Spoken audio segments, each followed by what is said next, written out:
Uh, Ashok, can you see the screen? I can. Yes, I can see the screen. Great. You can get started reading with the 7 Sahwas sayings, and then we'll get to our journey of Listen Humanity. Jai Baba.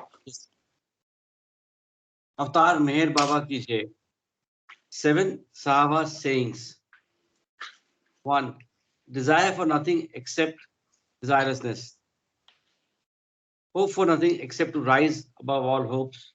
Want nothing and you will have everything. 2. Seek not to possess anything but to surrender everything.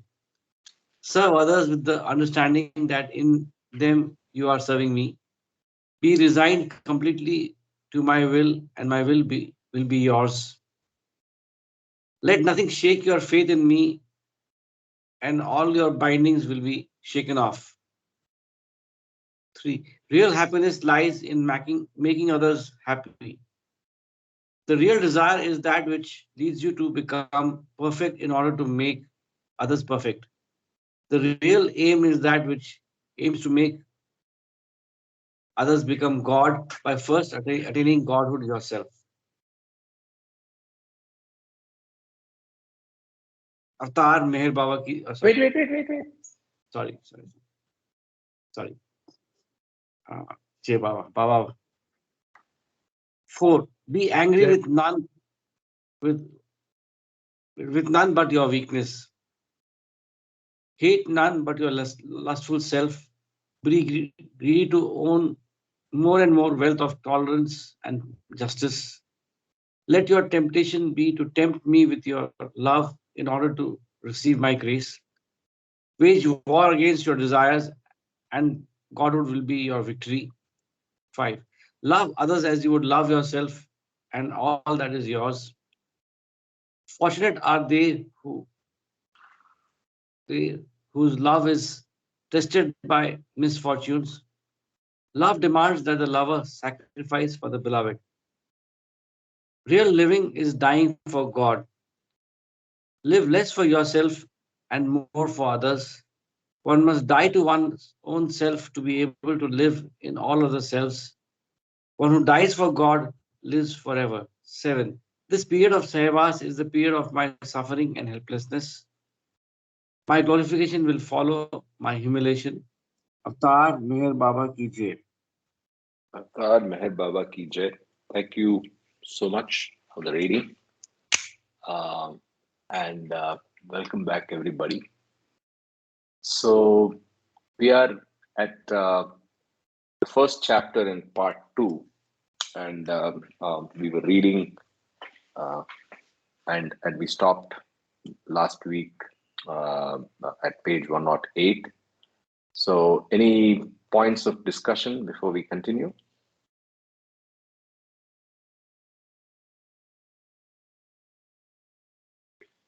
None at all. That's good, which means everybody has absorbed well and are looking forward to continue. So let's just give me 1 second.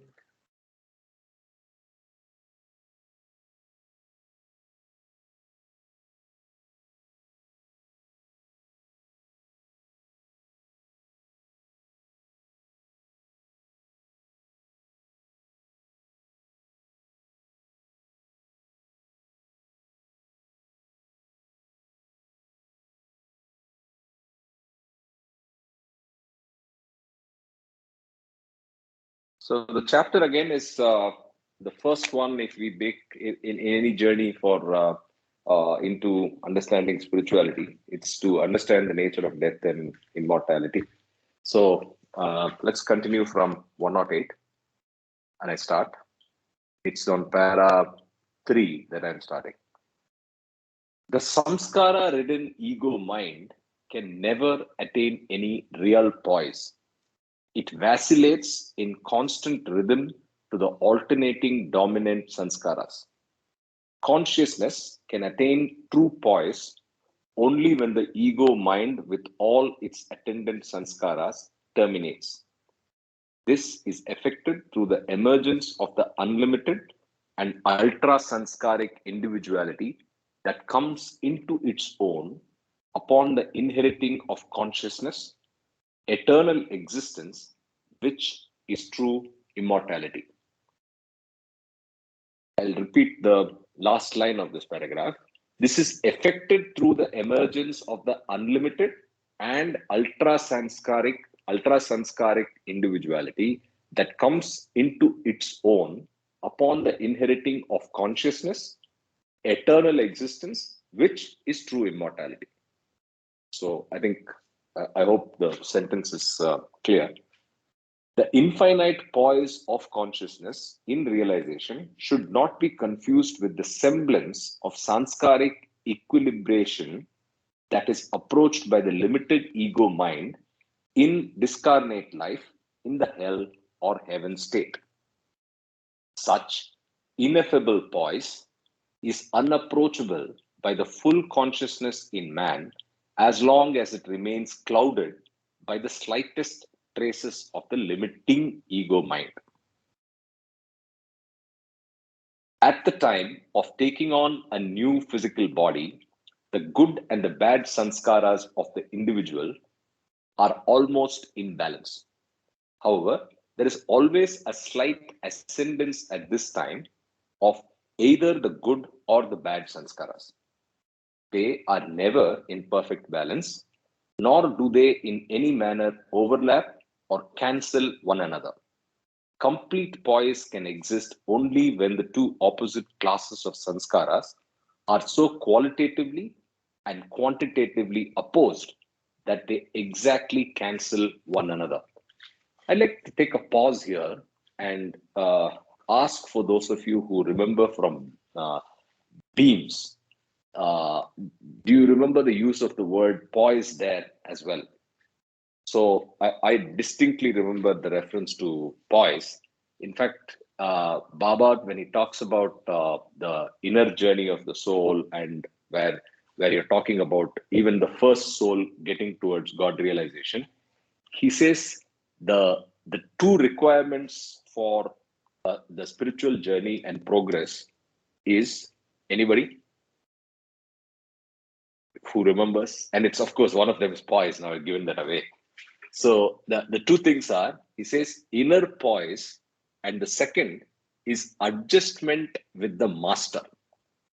Now, the context with which he says it, again, he uses the word adjustment very powerfully. We know that from discourses. So he says, inner poise and adjustment with the master, who is what he means is who is the perfect master or the avatar of that time. Both of those together are key ingredients for making progress. So that's just stuck in my head. So I hope all of us are getting the inner poise and the adjustment with the master. Of course, the context with which he says this is, he goes on to say, the first soul that went through this didn't have the master, right? So he had only inner poise, and then he figured it out himself. That is Baba himself. Yeah. I saw a mic unmute. Yeah, go ahead. Do you remember where exactly you read this? I kind of vaguely remember. I can open it up. It's a beautiful para. Let me do that. Yeah. It's very Let me do that. Profound. Yeah. Because I'm so reminded, that's why I thought I'll bring that up. I'll bring it up. I mean, I'll just open it. I'm just getting it. There it is. I don't know why I'm thinking inner poise and there you go. Feel inner oneness poise with everything, right? There it is. Adequate adjustment to the universe. That's what I was universe. Thinking. Yeah. Then the master, but then he also says this master had no master in the human form. Can you see this here? This master had no master in the human form, but all subsequent masters have had masters in the human form to help them in truth realization. This is, I think, in the very first chapter, or no, Avatar as the first master. So again, just to go back to the reference, thankfully, I would have misrepresented. I'm glad we came here. So the reason is, I'll read the whole para. The first master could realize God without a master in the human form, whereas the subsequent masters always and invariably needed some master for God realization. The reason is simple. God realization implies inner poise as well as adequate adjustment with the universe. Again, which he says, which is the shadow of the God, which is the shadow of God, along with everything it contains. The first master, who is also the first incarnation of the avatar, attained both these things because it is the very goal of the initial urge seeking fulfillment. Again, emphasize, he did not have a master in the human form. Right? Apologies, sorry Baba and sorry everybody, but so it's adjustment with the rest of the universe, which is itself the shadow of God. Right? Cool. And we go back. Thanks, Karthik. Thanks. Thank you. Sure. Anything else? Karthik, go ahead. This reminds me that this is the sort of a genesis or the beginning of the, of the perfect master being the first, realized soul. Yeah. So I think Beams, the charming book, also tells us about EIAC and the first journey and all of that. So yes. The eternal avataric infinite consciousness. And yes. Sure. So I think again the beauty of Baba's vocabulary is something unbelievable, right? The more you read all his books, the more we interpret and more we understand what he means. Of course, there are just a handful of people who have manuscripted and edited for him, so all of them follow the same style, as it were. So all these words are so important, and it's important that we get it in the right context. Poise, adjustment, these are all very, in layman's English, they're probably words that we may just disregard, but then in the Baba world, I think it has a life of its own, right? So whenever I see poise, I remember Baba, right? So anyway, that's me.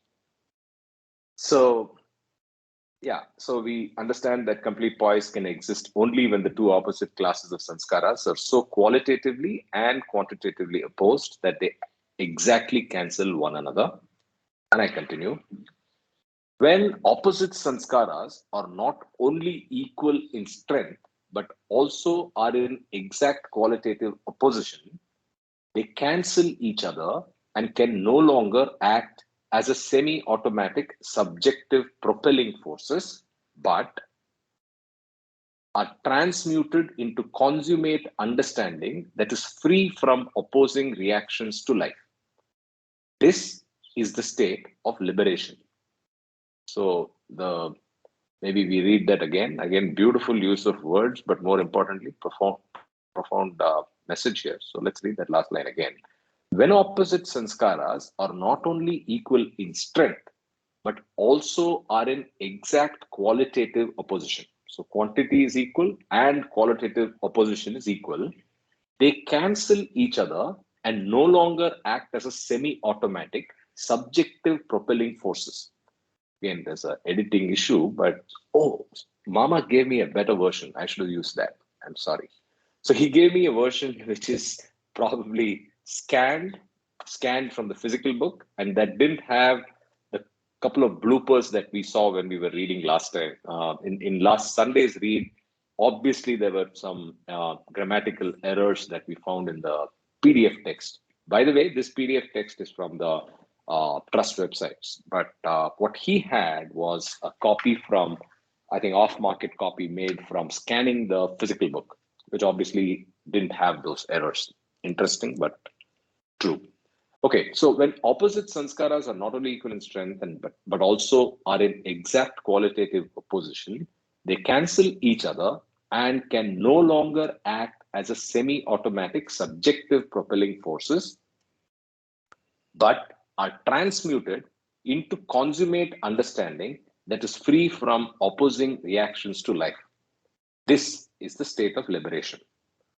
So this is probably a good way to define liberation, where quantitative, qualitative match is there, and then there is a transmutation of what was the self-propelling, semi-automatic self-propelling actions into consummate understanding. So Consummate I understanding. think, I That's think again. this is a very Yeah. profound sentence. Yeah. See, what I was discussing with my brothers about the same point, and one of them was explaining, suppose I make potato curry, I learned it, so I create a sanskara, right? Potato curry, making sanskaras. So next time I want to make potato curry, I use the knowledge what I gathered that I learned first time. But what happens is I don't exactly recreate the situation what I had done once. Either I will do little bit of salt more, or maybe I cut the potato pieces into a bigger pieces or a smaller pieces. Like this, there are some small variations. And what happens is then I create new set of potato making sanskaras. But if I subtract whatever I had done second time with my first creation data, the leftover residual is some whatever the changes I made, right? Am I making sense here? So First time I you're did talking, that. you're talking about changing of or the journey of sanskaras, and you're using the analogy of potato curry. Yeah, yeah. So basically, Yeah. each So time first you time I perform this action, as unintelligent it is, you add more or you get away with some, and then you add new nature of samskaras. Right? Yeah. yeah. So when I subtract whatever I created for the first time with the second one, there is some residual left over. So So while I repeating the same thing again and again, all these residuals. So basically what Baba is saying is it is not possible, maybe he's explained it in a different book or something. It's not possible for a human being to cancel out all the sanskaras. There'll be some residuals will be left over. The only way to cancel is with the grace of the perfect master, that he has that power to get rid of all these residuals, whatever we are accumulating. Because there is a qualitative and quantitative difference in the actions. That's what makes a difference. Am I making sense or confusing you guys? Ravi, there's also a similar cross-reference in discourses. So it's, I think it's a similar mention and similar, So I think Yeah. the analogy could be confusing for one reason, and let me point that out. So if you're talking about potato curry, I do not know what is the opposite of potato curry, right? So ideally, you'll have two opposite things that are pulling, and then that's the one that you subtract and add up more, right? Yeah. Having said that, you're not wrong that the nature of the sanskara itself keeps changing, right? So you make a salty curry, you make a thing. But I think specifically to where we are and what discourses says, you see two opposing elements or two opposing sanskaras, and the balance and the outstanding residual is what we carry forward, right? So it could be a little more of positive, Yeah, little more that could be. Yeah, little more of anger, little less of love and compassion, and so on and so forth. Exactly. Yeah. Okay. So let's continue. The seeming balance that is approximated by the individual before each birth may be compared to a tug of war in which opposite forces are active, although neither may predominate. The matching of forces then has only to be slightly disturbed and the entire situation becomes subject to change. In the same manner, the pseudo-poise of sanskaras present at the time of birth has only to be slightly disturbed in order to imprint the sanskaric pattern for the individual life.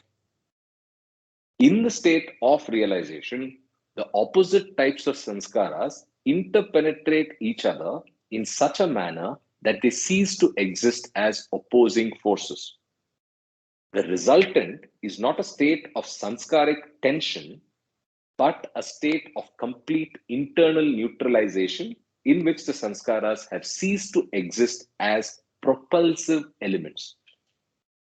This is not a mere state of exact mathematical equalization of opposites, but a state beyond the opposites, of true poise rooted in unbroken consciousness of infinite unity. I think let's just read this paragraph again, right? If everybody's okay. Yes. In the state of realization, the opposite types of sanskaras interpenetrate each other in such a manner that they cease to exist as opposing forces. The resultant is not a state of sanskaric tension, but a state of complete internal neutralization in which the sanskaras have ceased to exist as propulsive elements.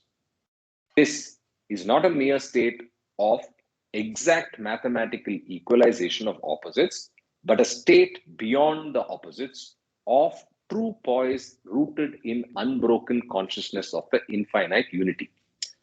So kind of understand it. So basically saying something beyond just cancelling out two things, but it goes to a concept of infinite unity, right? Karthik, not understood. The last sentence, I think, needs to be. If you can read the last sentence again, please. Yeah, sure.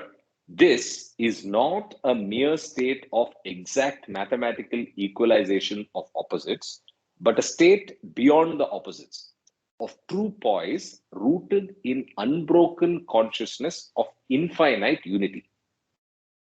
So if you took a look at it mathematically, right? When two things cancel out, you end up with zero. What I'm reading here is that it ends up with a infinite unity, because it's not just mere cancellation, but it's an internal neutralization. So it's superior to mathematical cancellation that we keep thinking. If you recollect, even when we did discourses, we were tempted to, when we were talking about samskaras, we were tempted, and I remember you, Ashok, clearly, and you even said it's because of my accounting brain, that we were looking at it for zero sum game, right? We were always looking at it as a zero sum game. Here, Baba seems to suggest that more than the zero, it is actually the infinite unity that happens when true cancellation, which is reached at God realization. Right? Am I making sense? Correct. Yes. So this infinite unity is beyond the world of illusion. It is in the reality, or let's say because what I want to say in the context here is that normally we think that finite and infinite are opposites, but when you achieve this infinite unity, it has to be beyond duality. Is that what it is that the purport of what it means? Yeah, agreed. Any other views? Any other inputs from anybody else? I agree with what you say, Ashok. Yes, yes. Okay, so we'll continue. During the entire long period preceding realization, the mind acts in each single circumstance according to the dictates of the preponderant sanskaras. As in a tug of war, there is movement in the direction of greater pull, but that motion represents only a small proportion of the total energy spent, for most of it was used up in the opposition of forces. Wow, what a beautiful analogy, right? So the analogy of tug of war is exactly about that, right? The opposition of forces take up more energy than the actual progress. So, as in a tug of war, there is a movement in the direction of greater pull, but that motion represents only a small proportion of the total energy spent, right? So that's beautiful analogy there. I'll continue. In realization, there is an entire disappearance or cancellation of the sanskaras, such as would occur in a tug of war when the opposing parties finished the game and stopped pulling in opposite directions. On the other hand, in near equalization of sanskaric tension, there is only a temporary arrest of express activity. Then, When some new or outside factor upsets this equilibrium, reactions occur which show that the situation had been quiet not because of lack of propelling forces, but rather because they had temporarily cancelled one another. Okay, there's also a footnote. This analysis has the greatest possible practical significance in considering the adjustment of the individual to his environment. It often happens that balancing forces in environment tend to bring a very difficult personal situation into temporary equilibrium. At this point, the individual tends to regard the situation as solved because he is no longer aware of any intense localized pressure. However, eventually those balancing forces will shift, and once more the situation will seem to fly out of control. This is usually very discouraging because the sequence may be repeated several times without apparent improvement. The individual then often asks himself why he should continue to try, as he never seems to find a lasting solution to his problems. But the poise originally established was due only to a happy combination of forces, sanskaras, that almost cancelled each other.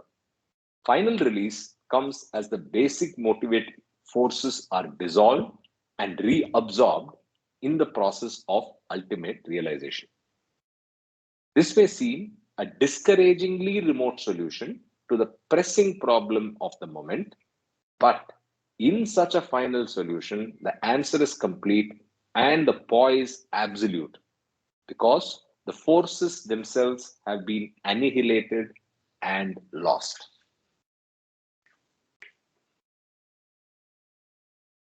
Clear? Okay.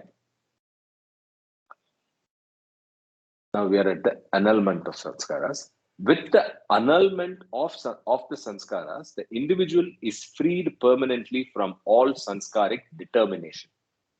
As a consequence, for the first time, the individual's life can express itself without latent or patent inhibitions, for it functions in the limitless understanding of truth.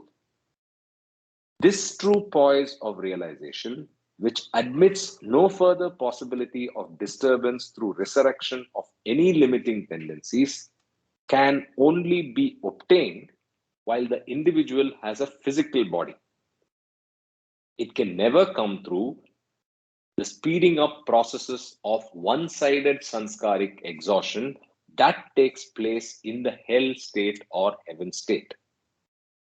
This is the all-important reason why every individual has to come back to the gross world again and again in physical incarnation until self-realization is attained. Again, important points being made here, right? So let me continue.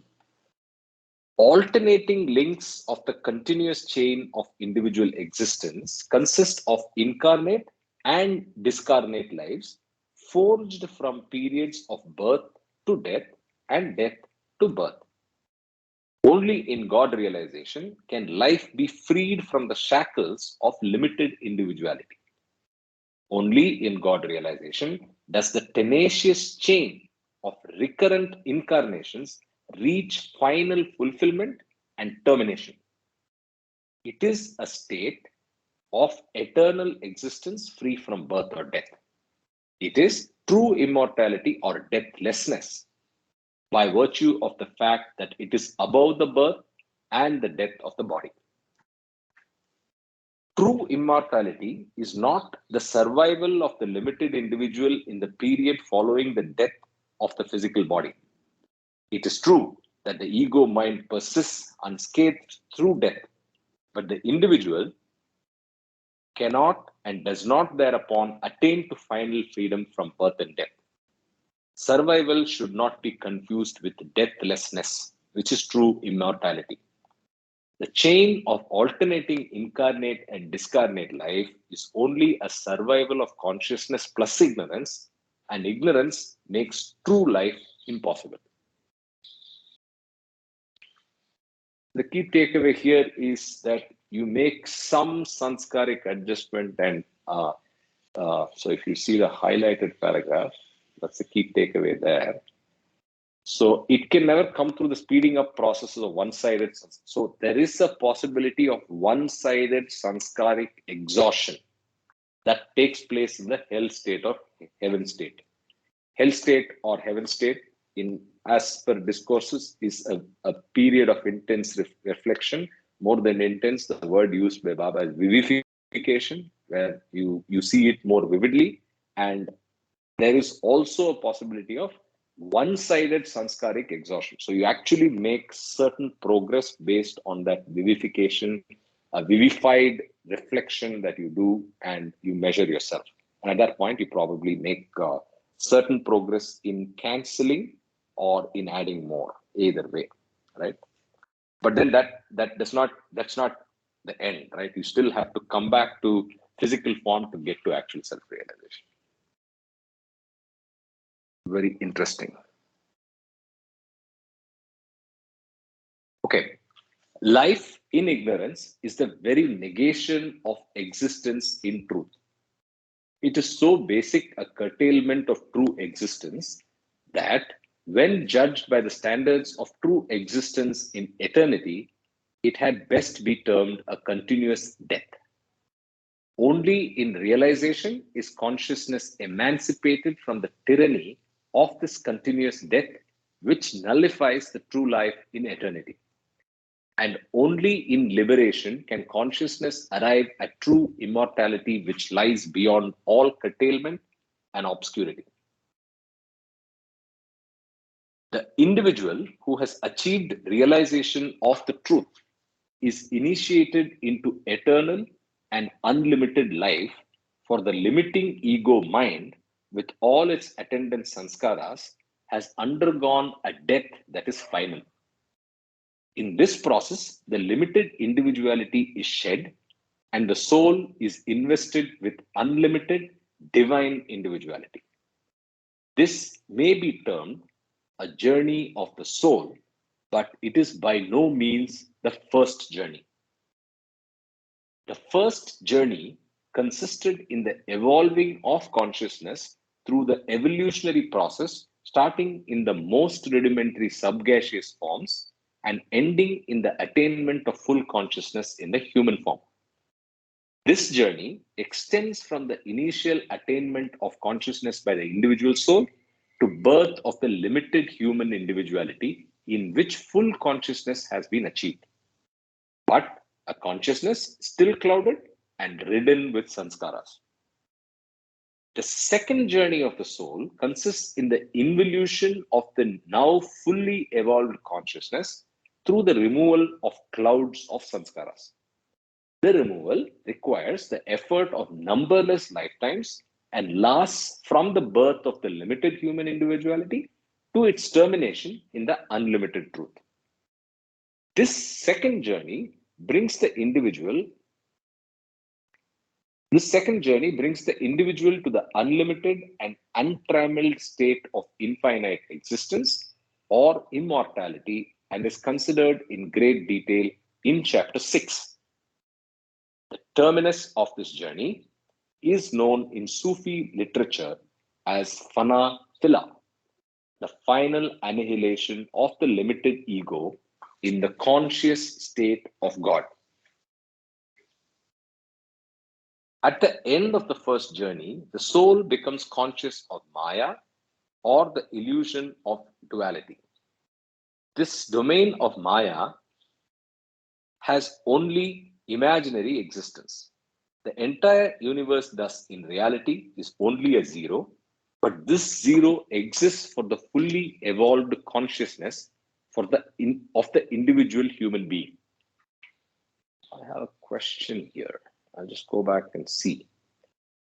So, is it for us to assume that till you come to the human form, the individualized soul is not conscious of Maya? It's fair to assume, but I think I'm coming across this the first time, at least understanding this the first time. So in the absence of a fully formed consciousness, which happens only in the human form, the soul does not even recognize or is not even conscious of Maya.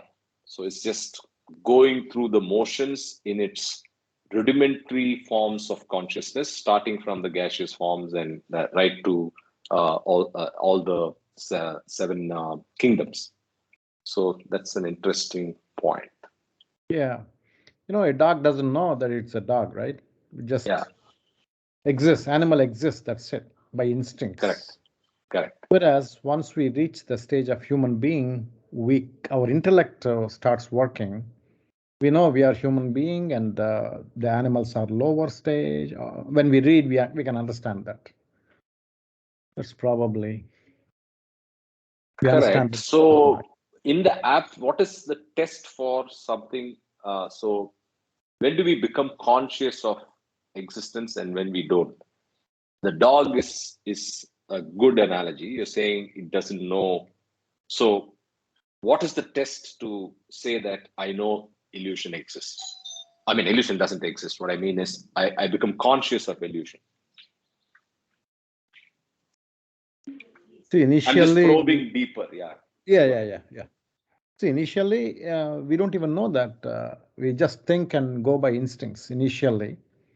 Let's say we didn't come across Meher Baba and we did not read all this literature. How were we before? We just go by mind's prompts. Our sanskaras become active, they tell us, and we act. The parents tell us to go study, you should get A. Okay, that's our goal. Then, oh, you should get a job. We try that. Once you get a job, oh, you get married. You get married. Then we naturally produce children, and then we try to act the same way by the mind's sociological information what we got, and we go by those prompts. Everybody else is doing it, so we should do it. Something like that. Only when we learn these discourses and losing humanity, then we start thinking we are in Maya, we are in illusion. Then we try to understand. So it's like playing a soccer game, and You're then we actually learn saying how to play. correct, Soccer. but you're saying till you start the spiritual journey, you still don't know Maya. But then what Baba is saying here is the moment you get full consciousness, you become conscious of Maya. So I think it's a little more subtler than that. I think that it's closer to what you said, which is the existence of pure instinct and the existence of a little more than pure instinct in the human form. So you're able to deal with probably things like free will, probably things like the vairagya, which are not there in, viveka, which is not there in the dog, right? The dog just goes through the motions. Whereas in the human form, thanks to the fully formed and the zenith of consciousness, you are able to do things which you are not able to do there. And in that way, you're actually cognizant of Maya, though in the spiritual sense, you don't realize it till you, as you said, stop going through the motions. But even in the process of just going and getting those A grades, you're far better than the dog because you probably apply your intellect and take decisions, which the dog is less likely to do. Dog just goes by instinct. Maybe. Right. You're right. Yeah. But we use intellect. I used to make fun of, the Swamiji said, we are in Maya, I used to make fun of it. You're a naughty youth. Yeah.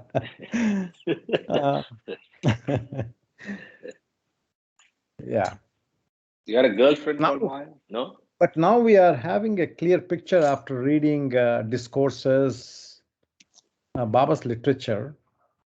What is happening? We are, especially after God speaks, now we know the whole map, where we are, you are here, and we know the whole map. What is going to happen, what happened so far, all these things. Correct. Okay. Let's continue. Maya gives to the life of the individual all meaning that it has. And the imaginary universe of Maya continues to have a semblance of reality and significance until the wayfarer arrives at the terminus of the second journey, or the Phanafila. In the state of Phanafila, the universe disappears and has neither existence nor value. This is the true and final terminus point of the great journey. It is reached when the ego mind has met its total and final death, from which no resurrection is possible. Then only God exists as the supreme and sole reality, and the universe has become a true zero without existence even in imagination. At this terminus, the individual's consciousness is endowed with divine individuality, and he is known as Mazub A Kaman. At the time of the extinction of the ego mind, or limited individuality, and the conscious union of the soul in the oversoul, consciousness is withdrawn completely from the physical, subtle, and mental bodies, and these are usually dropped within 4 days. When the Mazub's body, which for him does not exist, does actually drop, it is sustained by the devotees or lovers who have been attached to him through that body. When the Mazub was a wayfarer during the second journey, he may have had several friends who loved him and expected spiritual guidance from him. The sanskaric links thus formed by such friends to the physical body of the wayfarer now cause the body of the Mazub to go on living, even though he is no longer linked in any way with it.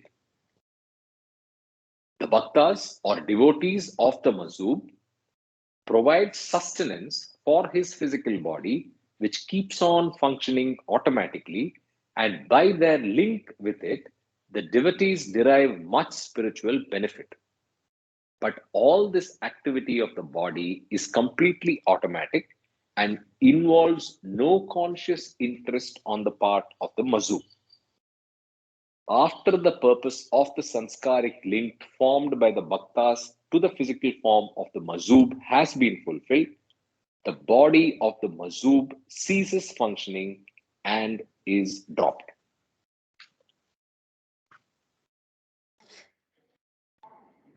When the body. Here is my question. Here's my question. Sure. So when Mazub, I understand that he is a God-realized person.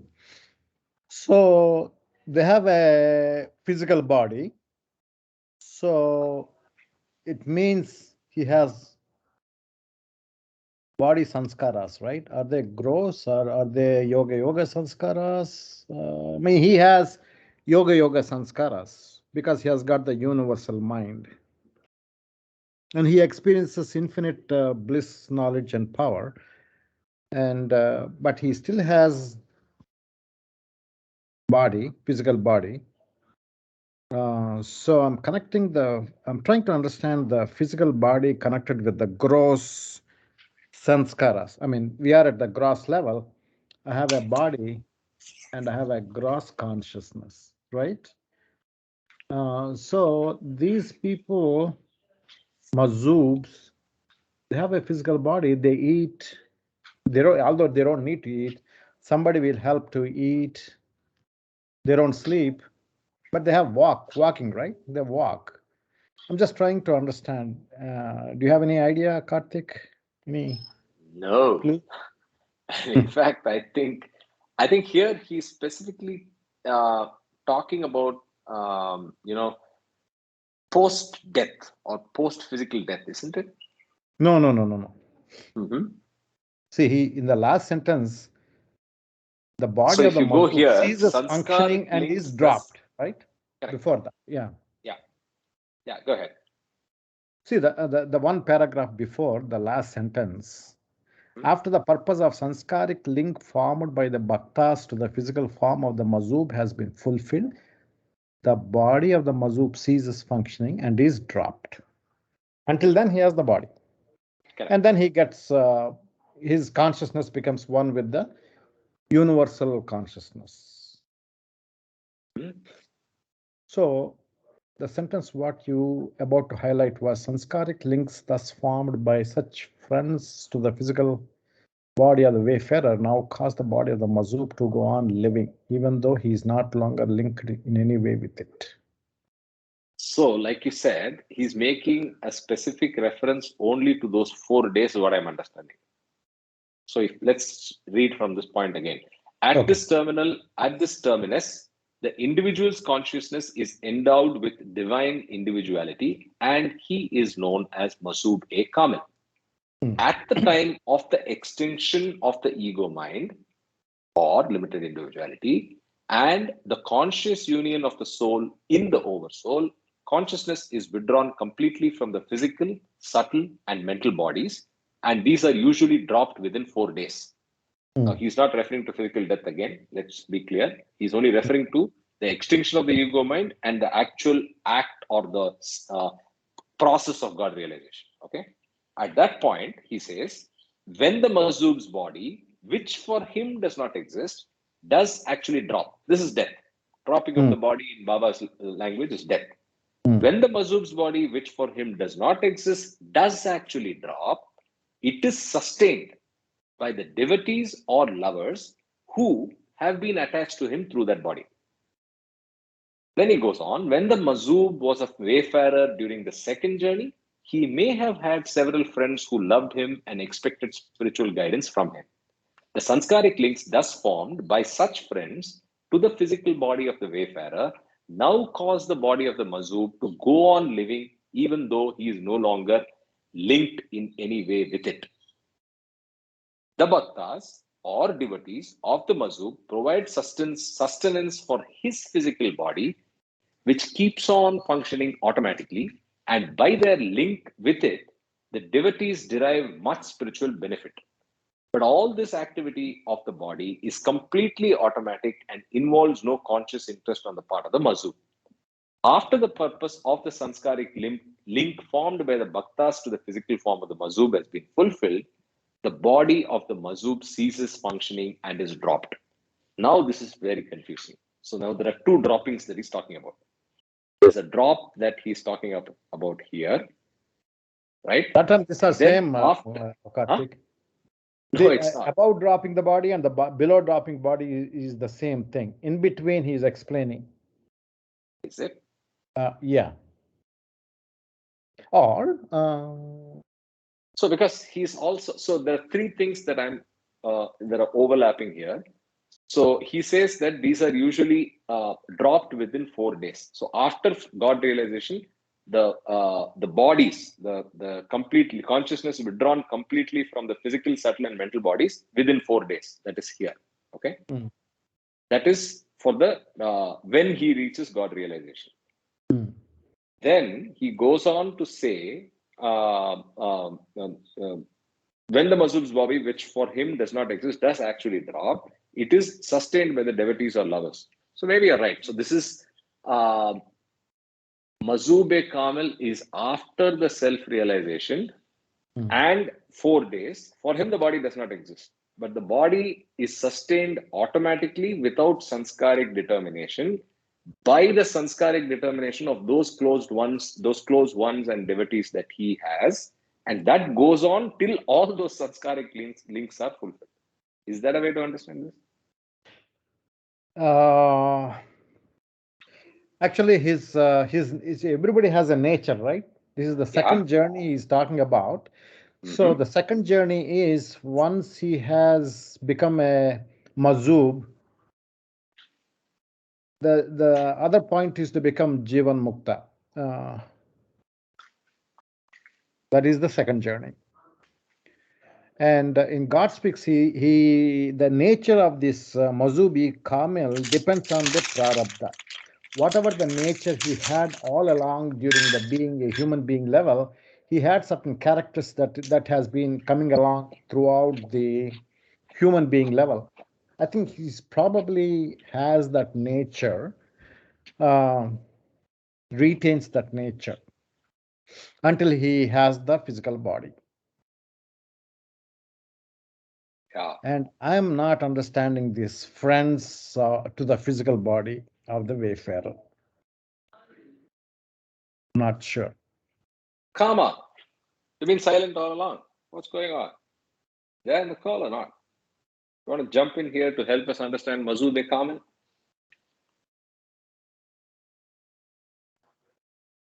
I'll answer this later. Just in place where I can't speak. Huh? So Oh, okay. I'd like to No answer problem. it. Yeah. Sure, no problem. So here, this question, Karthik, I'm not very clear, which we never read about in the past. Such friends to the physical body of wayfarer. Can we understand that the people who because once he got God realization, all his activities are being helped by the people, and that is created by the God. So those people who are helping this Mazub, are we talking about this?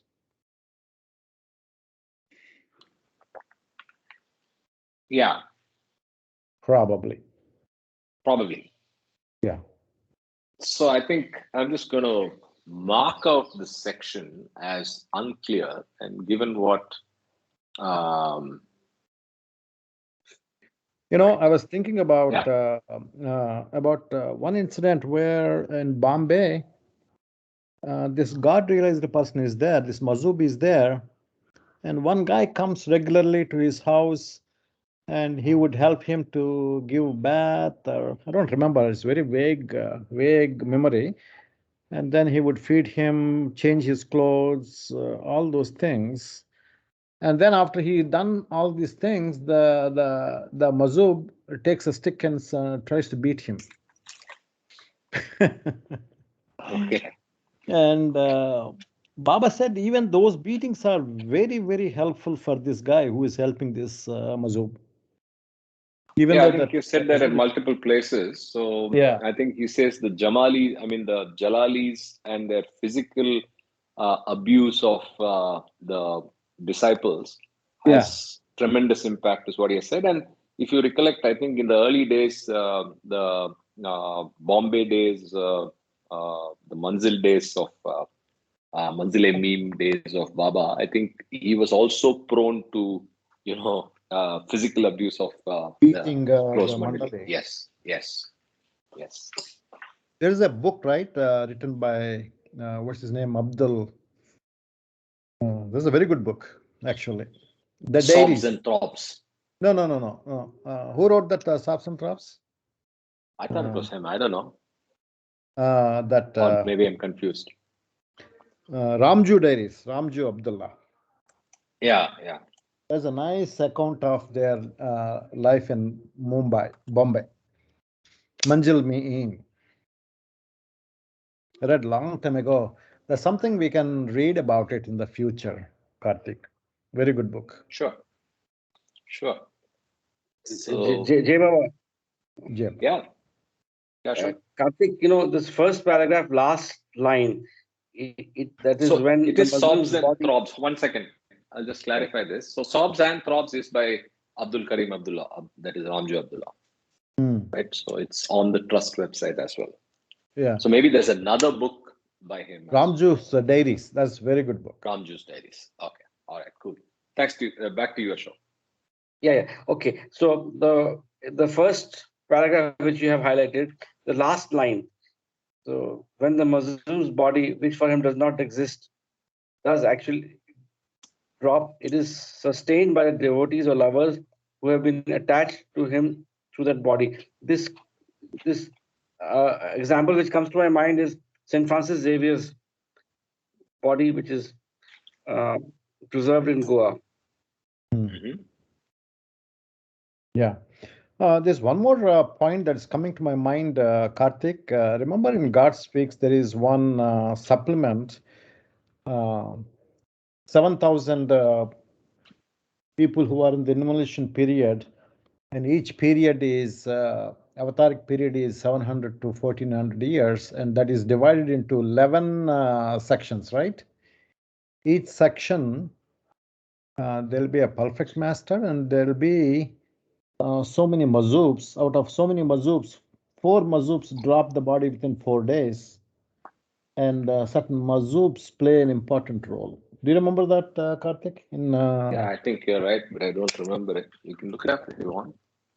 Yeah.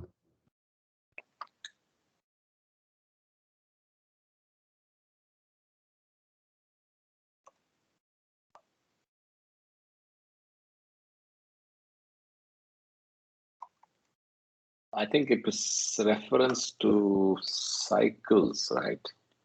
Yeah. Yeah. Avataric Cycles period. of, yeah. Avataric period.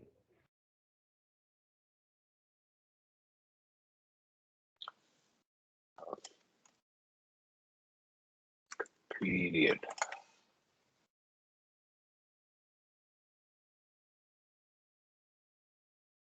$63, $151, $252. 252. Most likely 252, you're right.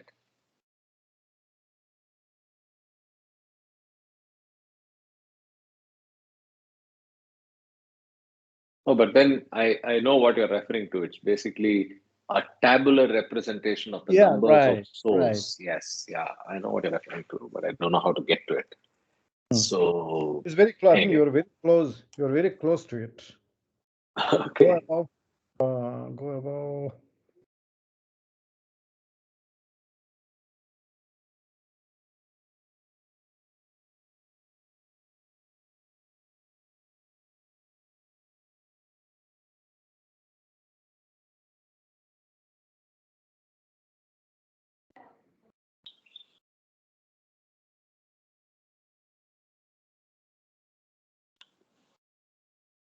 Kutub.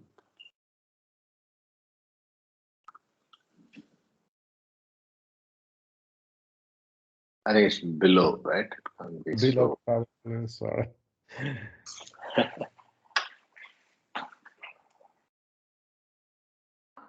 Okay, let me go down.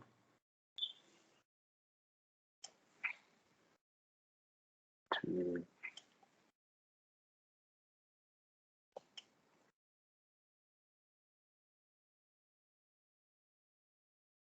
yeah, There.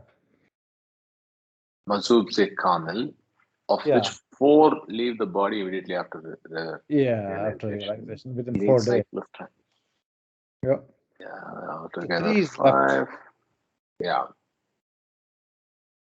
56, and then one cycle lasts about 700 years to 1400. It's made up of 11 ages, like you said. Each age lasts about 65 to 125. Its length is like the length of a cycle. Yeah, consists of 7,000 spiritual beings. The advanced beings are on or between the first through sixth planes. Yeah. So these Mazubi Kamils participate in the avataric work. Then hold on. In those Can you mention the ages, page, where, please? Page of sorry, that I didn't. 255, 256, please. Yes. So in those ages where there are more than 3 mazubs, the first, third, fifth, seventh, ninth, and 11th ages, the extra ones leave the body immediately after becoming realized. This means that in the first, third, fifth, seventh, and ninth ages, 4 out of the 7 mazubs die at once after realization, and that in the 11th and final age, in which there are 6 perfect mazubs, 3 die at once after realization. The result is that in any given age, only 3 mazubs remain in the body. Thus, from the point of view of the functioning hierarchy, there are really only 3 mazubs in each age. Okay, this does not refer to the 4 days, by the way. That's what I was looking for. Yeah. The remaining 3 who, in spite of They God, just say remaining in the immediate. physical body, have no spiritual duty to perform towards mankind. This is again confusing. The remaining 3 are mazubs who, in spite of having achieved Godhood and remaining in the physical body, have no spiritual duty to perform towards mankind. Yeah, there's But another we know confusion. because they are.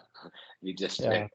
So then the 3 while the foliage. God realized must keep aloof. All right. So we'll defer this. We're not getting here. Yeah. Rabbit holes. So anyway, if everybody's okay, I'll continue and Yeah, see what yeah. happens further. So when the body of one who has arrived at unlimited truth is automatically dropped at the end of 4 days or is dropped after its link to the devotees has been fulfilled, the event can be properly termed neither death nor a journey. It cannot be said to be death because at the time the body is dropped, it has no connection with the consciousness of the person who was once attached to it.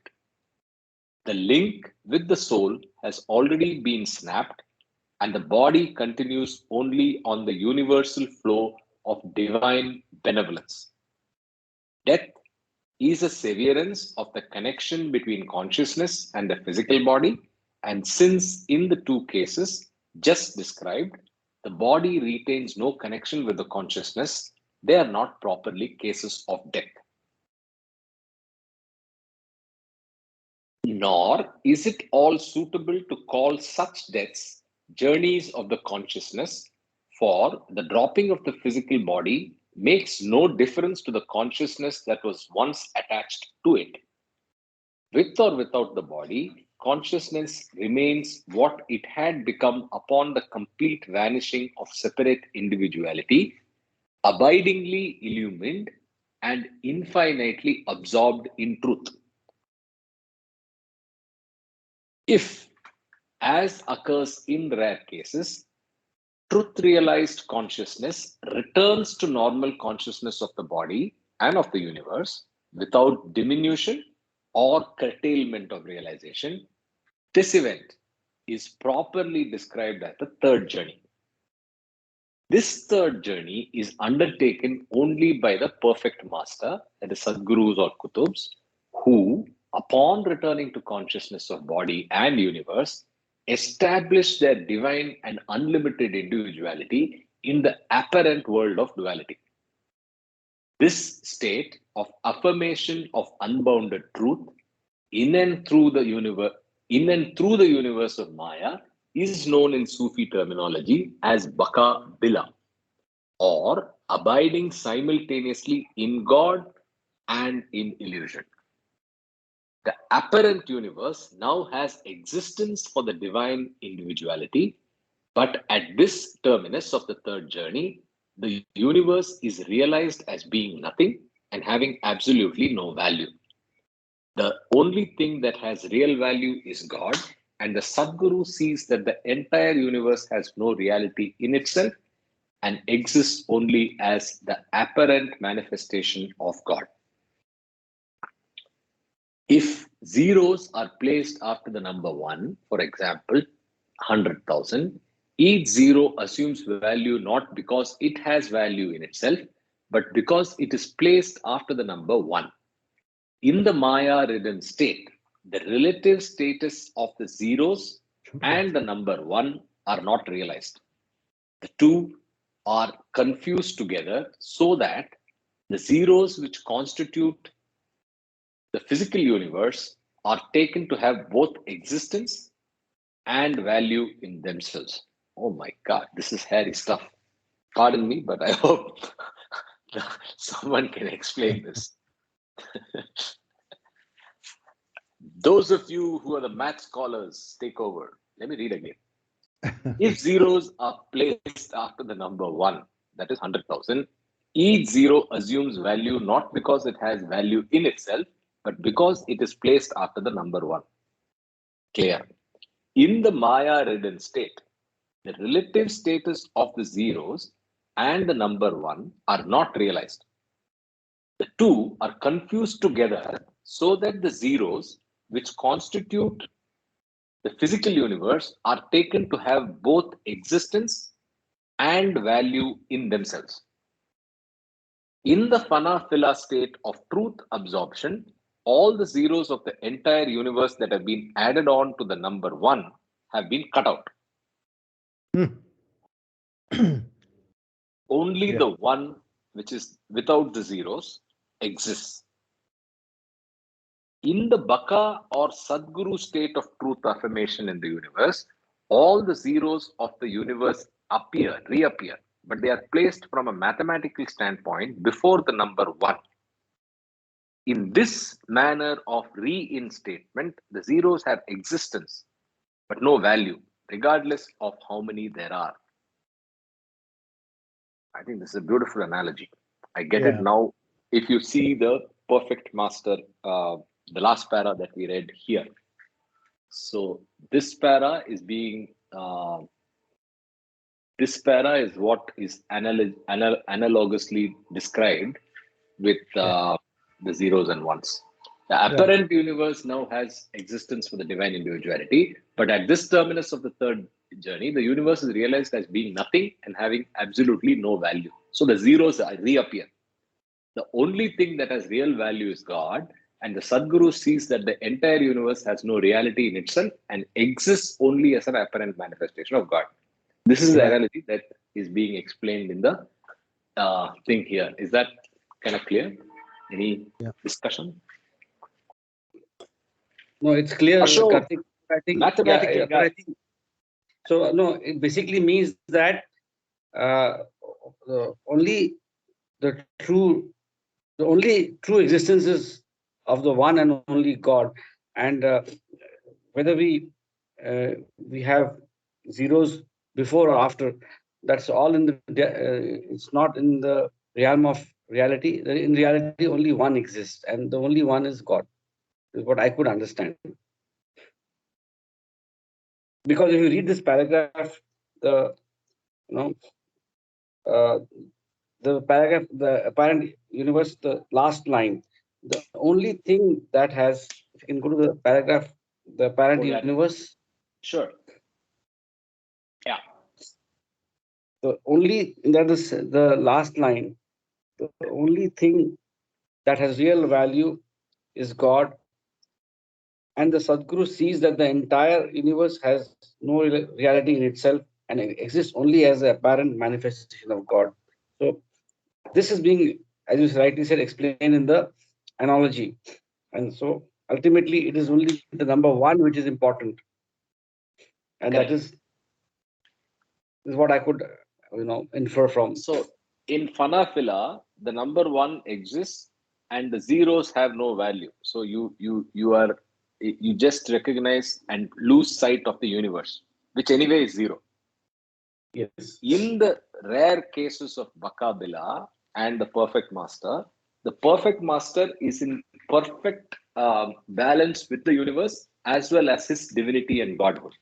In that state, he is able to see and recognize and deal with the zeros, which is actually obviously the material universe, which is, the objective universe, which is unreal.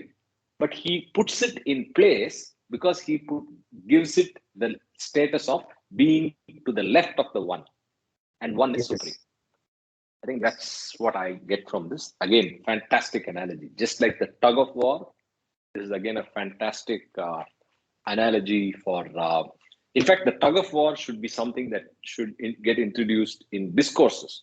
It has a better way of explaining samskaras than just mathematical, right? So I think I love that in today's reading. And the second one is this analogy. It's just brilliant. Yes.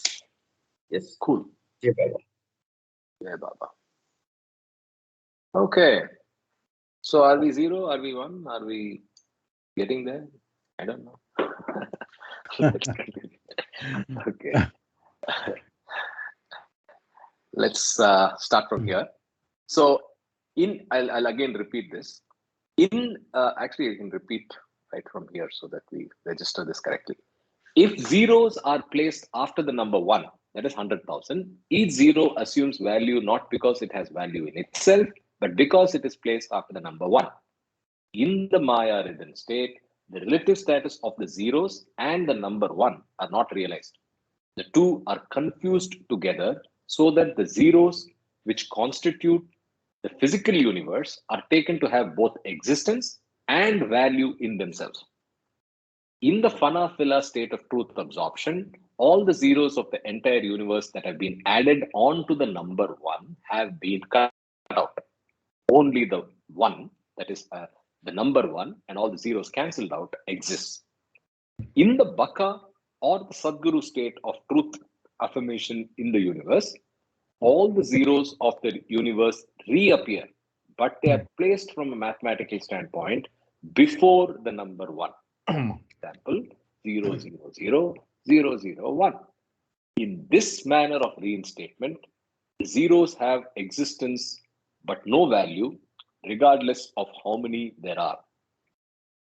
So, James Bond was 7 times Bakabila. So, he put the zeros ahead, and then instead of 1, he went 7 times, which is Baba's number. I just made that up. Okay. Did you see the new James Bond movie? I heard it's not anywhere close to the old ones. So anyway, I didn't see it. Yes. And he's dead. They killed him. Oh, did they? I didn't know that. So people told me it was not anywhere close. So I didn't know. No, it's a lousy movie. Okay. So in this last case, any increase in the number of zeros neither adds numerical value nor alters in any way the value of the number 1. The value neither increases nor decreases. Fantastic continuation of the analogy again. So the perfect master, though he's doing stuff, he can add more zeros to the left, but it doesn't change anything because the supremacy of the 1 is firmly established. Whereas in the previous state, before getting to Phanafila, in the Mayavic state, you add zeros after the 1 and think that it is real, but it is only zeros. You can add as many in our sanskaric journey. Of course, when you cancel out the zeros, only 1 is left in Phanafila, and then you come to the next one, Perfect Master, where you start with 5, the 100,000 example, you start with 5 zeros when I reach the state as Perfect Master, but then I could go on adding zeros based on what happens in the material universe and in what I do from the Yoga Samskaras now, which are active. But that doesn't make any change to the status of the 1 that is to the right. So, beautiful extension of the analogy. A perfect master can perform any miracle. This does not involve any breaking of the law because he is beyond the domain of Maya and its laws. Among those who enjoy the Sadguru state, the avatar has unique consciousness. The Sadguru experiences the state of I am God and God is everything, while the avatar experiences the state of I am God and I am everything. Man, as God, that is Sadguru, sees God in everything, but God as man sees what God as God sees, himself in everything. In fact, the avatar not only sees himself in everything, but sees himself as everything, not only as being in the many, but as being the many in exactly the same manner that he is the one. I will read this line again.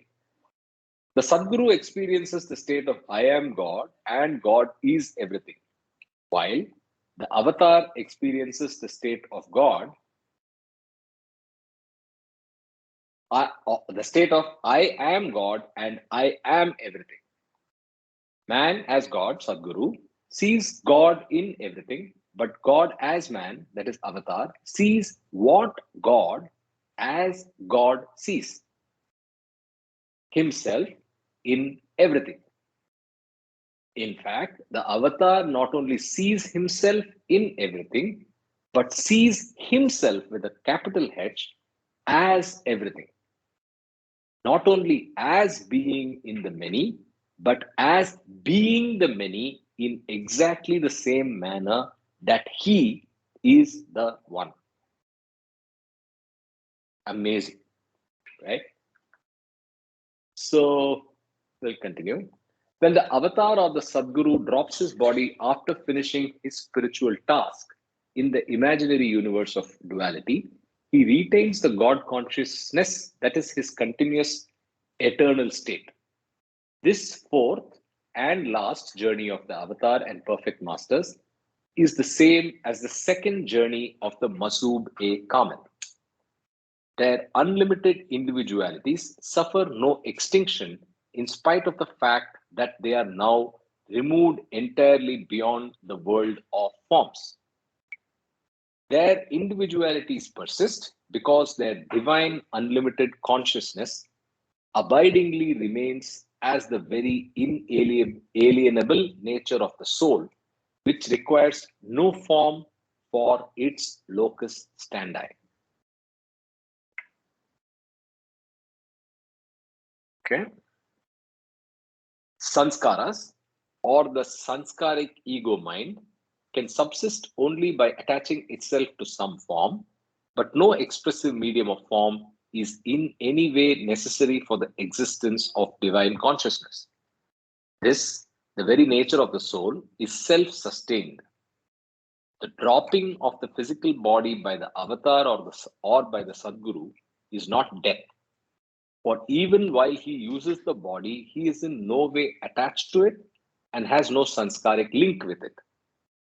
Nor does the dropping of the body in these instances involve the usual survival of a limited individuality or ego mind, for these are simply non-existent in the Sadguru and the avatar. Their dropping of the body also differs from the death of advanced yogis who may voluntarily drop their physical bodies after completing their work. The advanced yogis cannot discard their ego mind or limited individuality, which clings fast to them even after the severance of their connection with the physical body. But the Mazube Kamil, the Sadguru, and the Avatar embark upon a unique and direct journey to the unbounded and indivisible ocean of divinity. So that brings us to the end of this chapter. I think this is pretty good, and I think we should link it back to discourses, because there are obviously quite a lot of parallels and deeper explanations of the concept of death, right? And I don't know what other cross references we can think of, but I'm sure discourses, a learning of discourses would make it can be linked very powerfully to this. And in sequence, I believe that this post dates discourses, right? Because this is post 1956, and hence most of discourses was well published and out in the public domain before this. So from a sequence of literature standpoint, discourses was finalized, and then you had Listen Humanity. So this is a good add-on reading, and let me go to Trello and see where we can put this as supported reading for where all it can be put this chapter, right? Kama, you still in a state of silence by your Mayavic surroundings? I think Kama is not on the call. Hello. Oh, he left. No, he's there. He's there, but Maya is firmly in control, so he's not able to talk. But he's able to realize that he's in control of Maya. He disclosed. Karthik, I just want to point out that we should also read supplement 19, page 238 of the God Speaks. That also is yes, the real. You referred to that when we started. Yeah, when we started. Yes. That's a charming, and we have read it multiple times. But I think it's the perfect definition of what real death is. But what here Baba does is obviously a very deeper exploration of what the concept of death is in the sense of normal souls. What is the discarnate life that individualized soul goes through, and also a good exploration of the four journeys, finally ending with the journeys and the scope of death in the context of advanced soul, right? Mazube Kamil or Avatar and Perfect Master. So it's a brilliant chapter, right?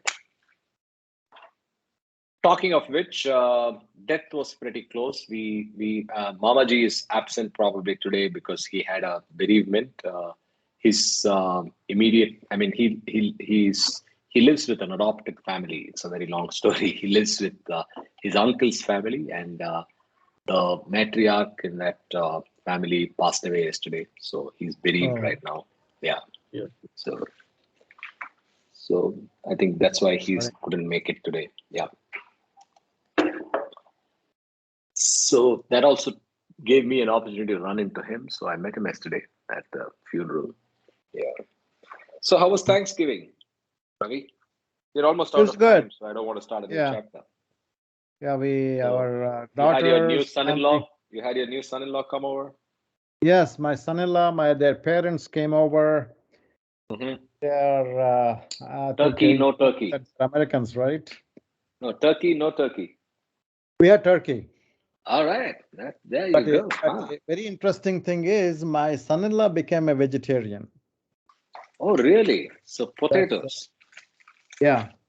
One of my nephew, who is a physician here, he suggested, he gave some encouragement, and he believed in it, and he started watching some YouTube videos, and was amazed how many athletes, they're all vegetarians, Olympic athletes, and all these, football athletes.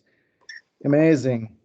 And there's a big difference, meat eating versus vegetarian people, how their endurance is increased because of the vegetarianism. A lot of research has been done here. Wow, I didn't know that. Yeah, at one time people used to believe, especially these heavyweight athletes and football athletes, you got to eat protein, not carbohydrate, for a little bit of carbohydrate for energy, but protein for the strength and all. And there is I believe, limitation to these meat-eating people. And whereas if you eat vegetables, the endurance increases enormously. That's what they found out. Wow. It was amazing. I come from a generation where Javagal Srinath was mocked for trying to even be a fast bowler in the, as a vegetarian, right? We used to mock fast bowlers who tried to be vegetarians because, hey, where's the protein? You're not going to make it. But then we have great examples. But I've never heard of what you just said, which is basically that it's the reverse. Your endurance and athletic performance actually improves, which is very interesting. So are you vegetarian? I'm a vegetarian. I'm vegetarian, but I'm not very athletic. My endurance is bad. I'm a vegetarian, but I eat fish once in a while. Okay. So you're like Baba's mom. Can't give up on fish. But meat, no chicken, no meat, no beef, nothing, just shrimp or seafood. That's it. All right. That too, I had a heart operation long time ago. I was total vegetarian. After the operation, they suggested I should eat some meat. You have Netflix, Karthik? Mm-hmm. I do. There is what's the show I was watching last night?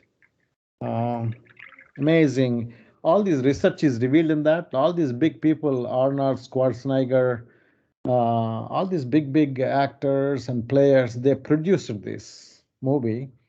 1.5 hour movie. I'll let you know tomorrow. I forgot them. Sounds good. But do watch that. It's amazing. All these research is done. And but the problem is in America, all this beef industry, they have such a strong lobby. They won't let these papers come out. Yeah. There is a clear proof if you eat meat, it's creates cancer. Clear proof. But they kind of hushes that information so that people won't start. I mean, they won't become vegetarians. Wow. During the Second World War, the Germans took all the cattle from Netherlands, all the cattle, chicken, everything. And Second World War lasted for 4.5 years. And after the war is finished, they gave away the animals. They took the animals to feed the soldiers, German soldiers.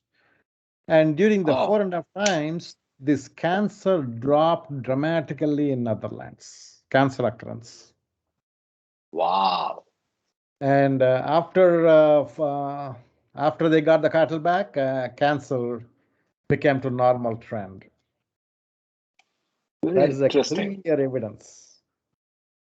Very interesting. Is there evidence on the broad split or percentage of cancer in veggies and, I mean, vegan and non-vegan, or vegetarian and non-vegetarian people? I don't know. I don't know if they. I'm That's an sure it must interesting have done rabbit it, hole but to go I to. don't know. That'd be Yeah. interesting to see. I mean, people Yeah. do get sick, right? Even if they are vegetarians, people do get Yeah. cancer. I know of quite a few. Yes. Yeah. So. Yeah. But maybe the percentages are different. I don't know. We'll have to check. A lot of things depends, Karthik. The air we breathe, Mhm.